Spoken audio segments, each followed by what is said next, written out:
안녕하세요. 김태훈 목사입니다. 빵집 목사의 뚜벅뚜벅 메시지. 오늘은 마태복음 묵상 90번째. 성경에서 말한 실패한 사람에게 꼭 있는 두 가지는, 성경에서 말한 실패한 사람에게 꼭 있는 두 가지는 마태복음 26장 26절에서 35절의 말씀 가지고 오늘도 뚜벅뚜벅 메시지 시작하겠습니다. 자, 어느 회사에서 사람이 필요해서 신문에 모집 광고를 냈습니다. 그 광고를 보고서 70명이나 되는 많은 사람들이 몰려왔어요. 그래서 그들에게 시험을 쳐서 그 가운데 적당한 사람을 뽑기로 했습니다. 시험은 간단했습니다. 그러나 방법은 좀 색달랐습니다. 지원자들은 차례대로 줄을 서서 한 사람씩 시험장 안으로 들어가게 되어 있었습니다. 시험장 안에는 아무것도 없었습니다. 그저 양 사방벽에 큰 거울이 하나씩 걸려 있었을 뿐입니다. 지원자들은 그 거울 앞에 서서 거울에 비친 자신의 모습을 바라보면서 거울 위에 쓰여 있는 질문에 맞으면 예, 아니면 아니요 라고 답안지에 적도록 되어 있었습니다. 자, 서서히 움직여요. 첫 번째 거울 앞에 섰습니다. 첫 번째 거울은 이렇게 묻고 있었습니다. 당신은 거울에 비친 이 사람이 정직한 사람이라고 생각합니까? 당신은 거울에 비친 이 사람이 정직한 사람이라고 생각합니까? 또 지나 두 번째 거울 앞에 섰어요. 이렇게 묻고 있었습니다. 이 사람은 여하의 경우에도 거짓말을 하지 않는 사람입니까? 이 사람은 여하의 경우에도 거짓말을 하지 않는 사람입니까? 세 번째 거울은 이렇게 묻고 있었습니다. 이 사람은 과연 신뢰할 수 있는 인물이라고 생각하십니까? 이 사람은 과연 신뢰할 수 있는 인물이라고 생각합니까? 마지막 네 번째 거울은 이렇게 묻고 있었습니다. 만일 당신이라면 이 사람을 채용하겠습니까? 그것이 시험의 전부였습니다. 시험을 다 치르고서 시험장 밖으로 빠져나오는 사람마다 의외라는 듯한 표정을 지었습니다. 그들은 끼리끼리 모여서 수군거려요. 참 싱거운 시험도 다 있네. 사람을 뽑으려면 정정당당하게 시험을 쳐서 실력으로 뽑아야지. 어린아이 장난도 아니고 이게 뭐야? 그러면서도요, 그들은 자신 있는 듯한 태도를 취했습니다. 드디어 합격자 발표가 있었습니다. 놀랍게도 70명 가운데 단 한 사람만 합격하고 나머지 69명은 모두 떨어졌습니다. 합격한 사람은 네 가지 질문에 모두 솔직하게 아니요 라고 대답했답니다. 그 회사는 자기의 실력을 뽐내면서 큰소리치는 사람을 원치 않았습니다. 정직한 사람을 원했습니다. 자기 자신의 부족을 솔직하게 고백할 수 있는 용기 있는 사람을 원했던 것입니다. 우리가 살아가면서 선줄로 생각했다가 넘어질 때가 많이 있습니다. 잘난 척 하다가 낭패를 당할 때가 얼마나 많이 있습니까?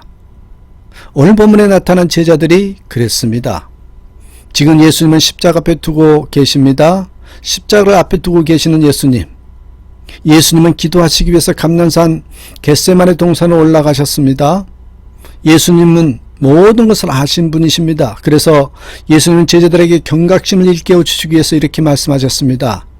오늘 밤에 너희가 다 나를 버리리라. 오늘 밤에 너희가 다 나를 버리리라. 예수님이 그렇게 말씀하셨음에도 불구하고 제자들은 그 말씀에 귀를 기울이지 않았습니다. 결코 그런 일이 없을 거라고 큰소리치지요. 그러나 결과가 어땠습니까? 그들이 마음먹은 대로 그렇게 되었습니까? 아니죠.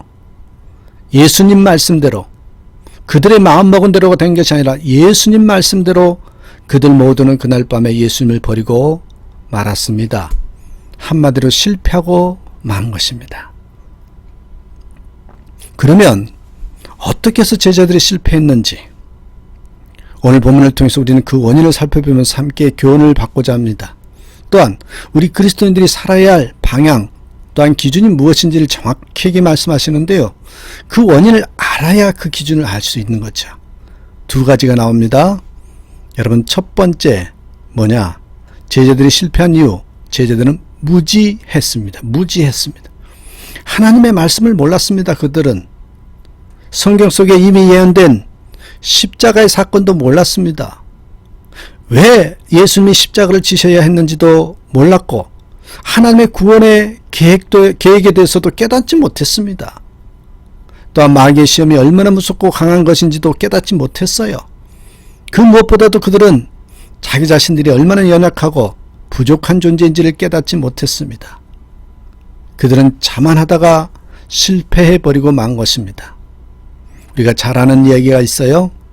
어떤 맹인이 건넌 마을에 있는 자기 친척집에 찾아갑니다. 한참 놀다 보니까 밤이 깊었습니다. 그는 부랴부랴 돌아올 채비를 하고서 친척집을 떠나려고 했습니다. 그러자 친척이 맹인의 손에 초롱불을 들려주었어요. 맹인은 그 친척이 자기를 놀리는 줄 알고 화를 벌컥 내면서 이렇게 말했습니다. 아니, 나를 놀리는 것입니까? 내가 앞을 못 보는 맹인인 줄 알면서도 왜 이렇게 초롱불을 주시냐고. 이게 뭐냐고. 그러자 친척이 그를 달래면서 말했습니다. 여보게, 내가 왜 자네를 놀리겠는가? 이것은 자네가 보면서 가라고 주는 것이 아니고 캄캄한 밤중에 마주보고 오는 사람이 자네와 부딪히지 않게 하기 위해서 주는 것일세. 자네가 이것을 들고 있어야 앞에서 오는 사람이 자네를 피해서 갈 것이 아닌가.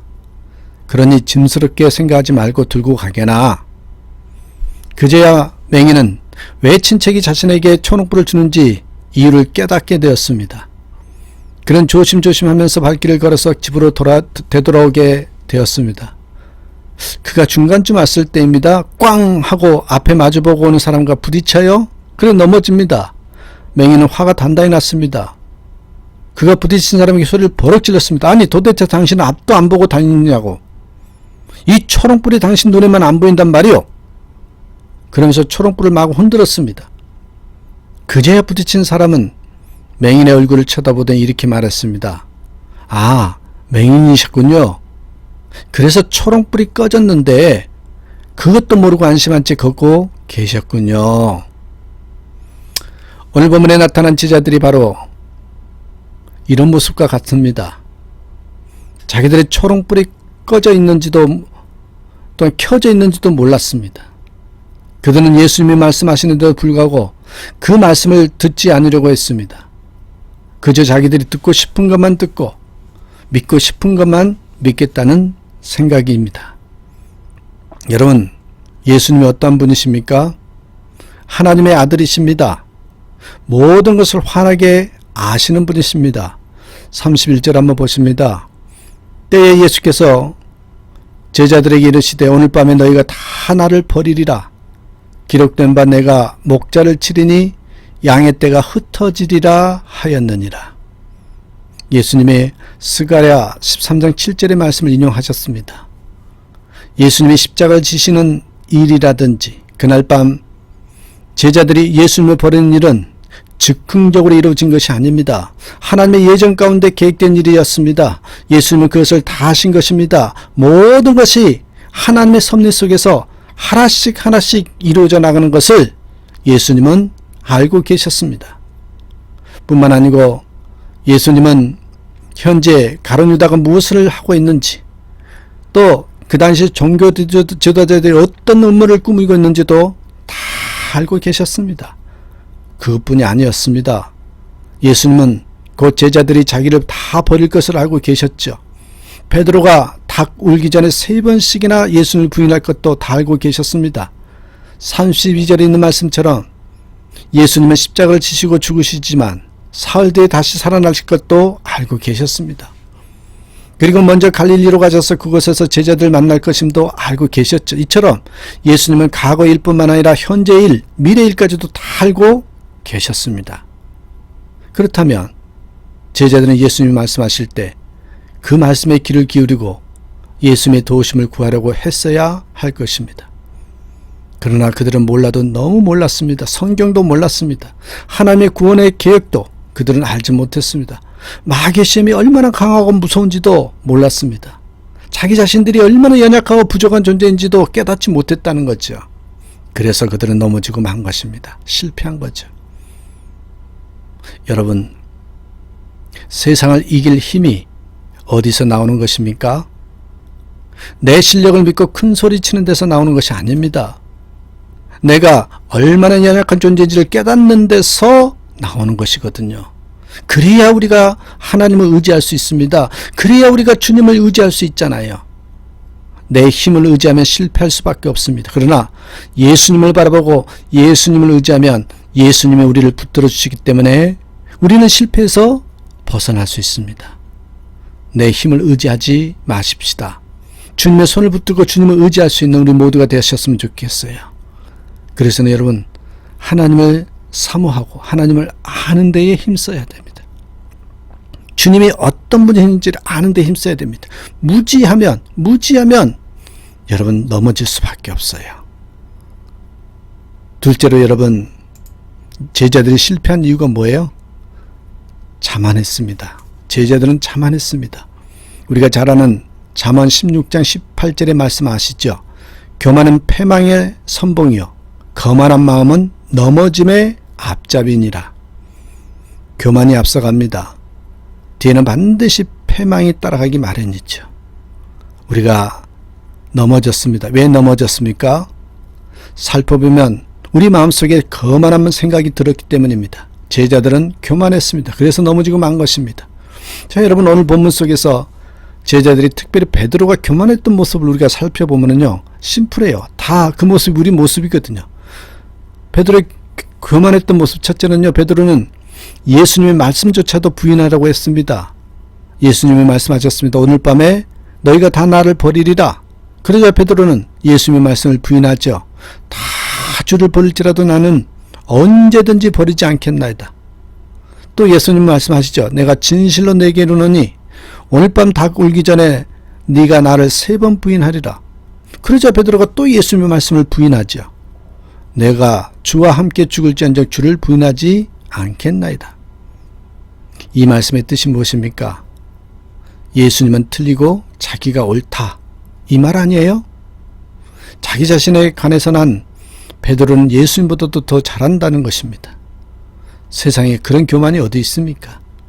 둘째로 여러분, 베드로는 자기가 다른 제자들보다도 더 월등하다고 생각했습니다. 다 주를 버릴지라도, 다른 사람 다 그럴지라도 나는 언제든지 버리지 않겠다고. 이 말의 뜻이 뭐예요? 다른 사람들은 다 예수님을 버릴 수가 있습니다. 그러나 나는 신앙적인 면에서 다른 제자들과 다릅니다. 나는 절대로 예수님을 버리지 않겠습니다. 그런 뜻이 아니겠습니까? 자기를 높이기 위해서 남을 깎아내리는 발상은 너무나 잘못된 생각입니다. 셋째로 여러분, 베드로는 자신들의 힘을 너무 과신했습니다. 베드로는 이렇게 말했습니다. 내가 주와 함께 죽을지언정 주를 부인하지 않겠나이다. 모든 제자들도 그와 같이 말했다고 했습니다. 그들은 자기 마음대로 죽을 수 있는 것을 생각했습니다. 그러나 결국 예수님의 말씀대로 그들은 다 예수님을 버렸습니다. 차라리 그들은 예수님 앞에서 자신의 부족함을 솔직히 신하면서 주님, 우리가 어떻게 하면 그러면 좋겠습니까? 그래요, 주님, 그러면 우리가 어떻게 해야 됩니까? 여러분, 예수님의 도우심을 구했어야 마땅할 것입니다. 하나님은 언제나 겸손한 자를 들어쓰십니다. 사랑하는 여러분, 내가 하려고 하면 실패할 수밖에 없습니다. 나를 통해서 하나님이 역사하시도록 해야 됩니다. 나는 할 수 없습니다. 그러나 내게 능력 주신 자에서 내가 모든 것을 할 수 있는 것입니다. 내가 하려고 하지 마십시다. 예수님을 언제나 앞에 모시면서 예수님이 나를 통해서 역사하시도록 하십시다. 그래야 넘어지지 않고 일어나서 성공할 수 있다는 거 잊지 마시고, 다시 한번 하나님을 더 깊이 알아가고 또한 겸손한 자로 살아가는, 그래서 하나님 품 안에서 마음껏 기쁨을 맛보고 행복을 맛보고 또한 열매를 맛보는 저와 여러분의 삶이 되기를 주님의 이름으로 축복합니다. 오늘도 고백하십시다. 저는 하나님 때문에 행복합니다. 저는 주님 안에 있어서 평강이 넘칩니다. 이렇게 고백하며 하루를 시작하고 하루를 마무리하는 저와 여러분의 삶이 되기를 간절히 축원합니다. 감사합니다.